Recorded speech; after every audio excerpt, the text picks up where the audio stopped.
On est au lancement de la deuxième édition de Montréal à table qui se tiendra du 1er au 11 novembre prochain. Au menu cette année, plus de 125 restaurateurs qui nous offrent une table d'hôtes à prix très compétitif. Bien entendu, plein d'autres activités gourmandes, mais ce soir, on fait un petit vox pop parce qu'on s'en fout pas des activités de bouffe. Patricia, les nouveautés cette année à Montréal à table? Alors, cette année, il y a l'intégration des produits d'érable dans tous les menus des 128 restaurants. Donc, on a lancé un défi aux chefs. Ils doivent incorporer l'érable quelque part et surtout pas dans les desserts. Donc, ça risque d'être assez original.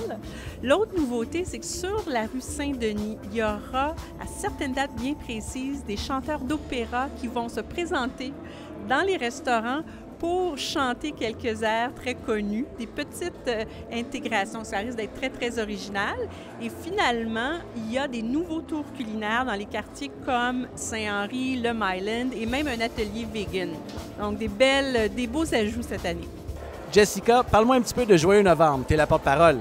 Oui, Joyeux Novembre, c'est 9 événements sur le vin et la gastronomie. C'est génial. Donc, novembre sera plus jamais plate. Il faut aller voir joyeuxnovembre.ca pour vraiment connaître les événements comme Montréal à table. Et puis, il y en a pour tous les goûts. Il y a la race pipable, le vin de salon d'importation privée. Il y a la grande dégustation de Montréal, la grande tablée. Bref, il y a 9 événements incontournables sur le vin et la gastronomie. Simon, c'est quoi l'avantage pour un restaurateur de participer à un événement d'envergure comme ça? C'est une belle visibilité, c'est une belle plateforme, puis c'est de faire partie aussi de tous les grands restaurants de Montréal, qui est une très belle renommée. Montréal commence à se démarquer un peu comme New York. En fait, Montréal à table, c'est comme un peu la mafia légale de Montréal pour les restaurants. Fait que tu payes, puis ils font des beaux événements, puis ils te mettent ça à la map. Fait que c'est super, c'est génial, puis ils font un super bon travail. Parce qu'on aime accueillir des gens chez nous, évidemment, parce qu'on aime manger, parce qu'on a envie que les foodies de Montréal puissent sortir de les sentiers battus, en fait. C'est intéressant pour nous, les clients, d'en bénéficier du prix, dans le fond, dans mon cas, à 39 $ pour présenter nos produits, nos classiques au restaurant. Quel type de restaurant? On fait une restauration française.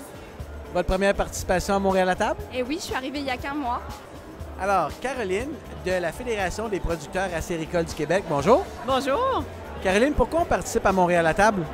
Bien, en fait, les producteurs acéricoles ont décidé de participer à Montréal à table pour permettre à plusieurs personnes, des milliers, de goûter les différentes saveurs que crée l'érable quand on la met sur la table.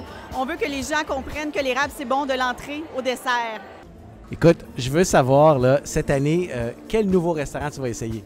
Alors, je vais essayer des classiques que je n'ai jamais visités, comme La Chronique et Milos. En fait, vendredi, je m'en vais au Toqué. Vendredi prochain, je m'en vais au Européa. Et puis sinon, le nouveau restaurant Racine, 400 coups, et le Helena. J'ai choisi Accor, surtout pour le vin, naturellement. On va chez Européa, au Toqué et au 5e Pêché. Vendredi, le Smoking Valley. Après ça, je m'en vais au Valier et le Européa. Cette année, je vais essayer le Apollo, Centre-Ville et le Européa. Le Lalou et Apollo. Bistroté, qui est à la place des Arts. Pourquoi pas chez l'épicier? J'ai jamais testé et on m'en a dit beaucoup de bien, donc pourquoi pas. Je vais aller au Pastaga, le restaurant de Martin Junot. Le Smoking Valley, mais j'aime beaucoup l'Assommoir dans le coin de Bernard aussi. Alors, je vais en visiter plusieurs. J'ai décidé d'aller dans des grandes tables, comme d'aller dans des tables à découvrir, des nouvelles tables. Alors, aussi bien essayer de la cuisine du XO, une table dans laquelle on ne va pas régulièrement, on n'ose pas trop y aller, on n'a pas les sous. Là, 39 $, ça vaut la peine. Merci beaucoup, Martin. Avec plaisir.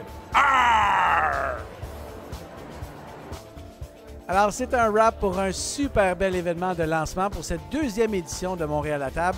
On vous invite à faire des belles découvertes gourmandes du 1er au 11 novembre prochain. 125 restaurants qui vous attendent pour une super table d'hôtes à des prix très compétitifs.